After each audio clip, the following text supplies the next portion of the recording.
Tompo maso anatin'ny vaovao ara-pinoana mitombo isan-drehitra mpandray ny fanasan'ny tompo eo anivon'ny aumônerie protestante be Filatanana amin'ny hôpitaly be Filatanana. Tsy mitsahatra mitombo ny vahoakan'Andriamanitra ao amin'ny aumônerie protestante be Filatanana. Ao amin'ny faritry ny hôpitaly be Filatanana moa no misy ity fiangonana ity. Mpandray ny fanasan'ny tompo vaovao miisa 1 indray no notokanana mba nanampy isa ireo efa mpandray ny fanasan'ny tompo teo aloha.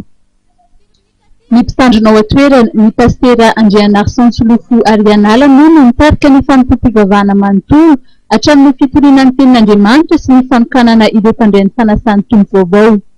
Misalotra ny anarana hoe fahasoavana moa ireto andiany vaovao ireto.